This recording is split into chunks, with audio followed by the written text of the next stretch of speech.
clock of climate change is ticking in these magnificent landscapes. Here in Siberia and elsewhere across the globe, it is so cold that the ground is constantly frozen. It's known as permafrost. Under its surface lies a climactic time bomb. Methane, a greenhouse gas 20 times more powerful than carbon dioxide.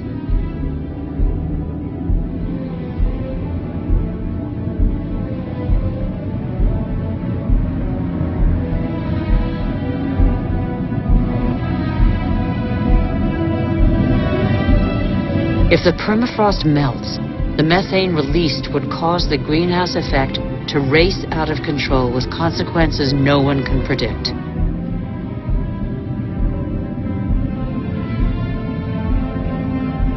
We would literally be in unknown territory.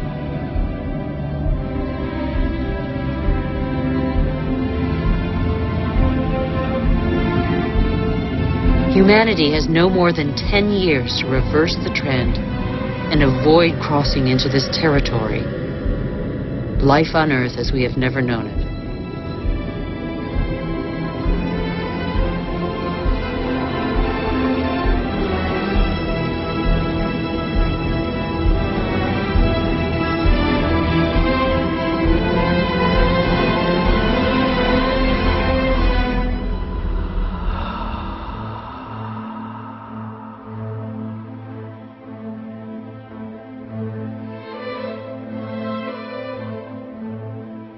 We have created phenomena we cannot control. Since our origins, water, air, and forms of life are intimately linked. But recently, we have broken those links. Let's face the facts.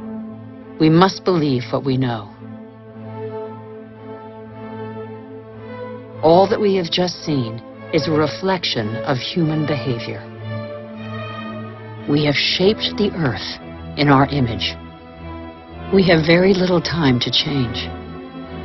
How can this century carry the burden of 9 billion human beings if we refuse to be called to account for everything we alone have done?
The cost of our actions is high.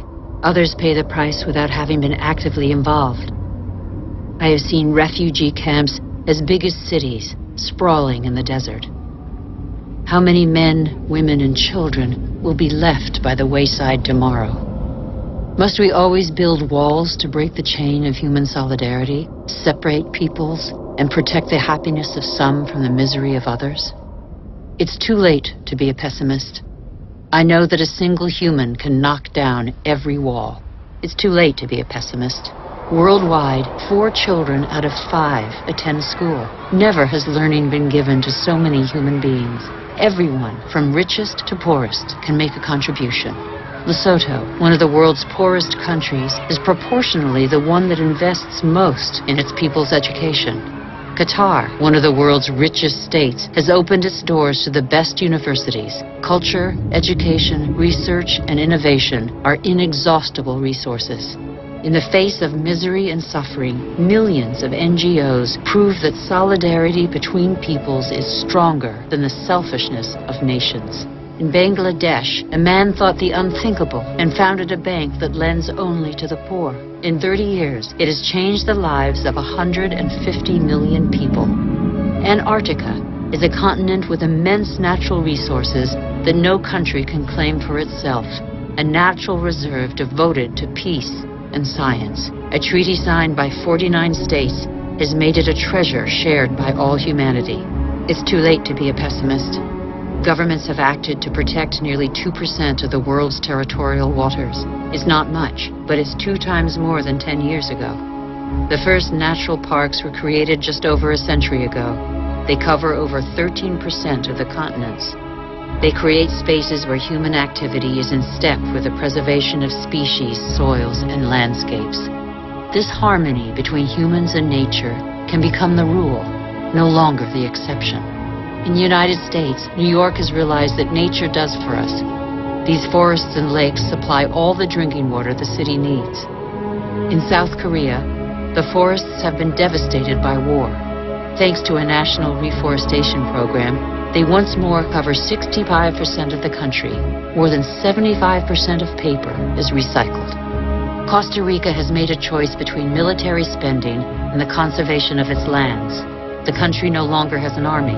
It prefers to devote its resources to education, ecotourism, and the protection of its primary forest. Gabon is one of the world's leading producers of wood. It enforces selective logging, not more than 1 tree every hectare.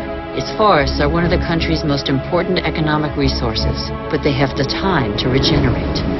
Programs exist that guarantee sustainable forest management. They must become mandatory. For consumers and producers, justice is an opportunity to be seized. When trade is fair, when both buyer and seller benefit, everybody can prosper and earn a decent living. How can there be justice and equity between people whose only tools are their hands and those who harvest their crops with a machine and state subsidies? Let's be responsible consumers. Think about what we buy. It's too late to be a pessimist. I've seen agriculture on a human scale. It can feed the whole planet if meat production doesn't take the food out of people's mouths. I've seen fishermen who take care of what they catch and care for the riches of the ocean. I have seen houses producing their own energy. 5,000 people live in the world's first ever eco-friendly district in Freiburg, Germany. Other cities partner the project. Mumbai is the 1,000th to join them. The governments of New Zealand, Iceland, Austria, Sweden, and other nations have made the development of renewable energy sources a top priority. I know that 80% of the energy we consume comes from fossil energy sources. Every week, 2 new coal-fired generating plants are built in China alone. But I have also seen, in Denmark, a prototype of a coal-fired plant that releases its carbon into the soil rather than the air. A solution for the future? Nobody knows yet. I have seen in Iceland an electricity plant powered by the Earth's heat, geothermal power. I have seen a sea snake lying on the swell to absorb the energy of the waves and produce electricity. I have seen wind farms off the coast of Denmark that produce 20% of the country's electricity. The USA, China, India, Germany, and Spain are the biggest investors in renewable energy. They have already created over 2.5 million jobs. Where on earth doesn't the wind blow? I have seen desert expanses baking in the sun. Everything on earth is linked, and the earth is linked to the sun, its original energy source. Can humans not imitate plants and capture its energy? In 1 hour, the sun gives the earth the same amount of energy as that consumed by all humanity in 1 year. As long as the earth exists, the sun's energy will be inexhaustible. All we have to do is stop drilling the earth and start looking to the sky. All we have to do is learn to cultivate the sun. All these experiments are only examples, but they testify to a new awareness. They lay down markers for a new human adventure based on moderation, intelligence, and sharing.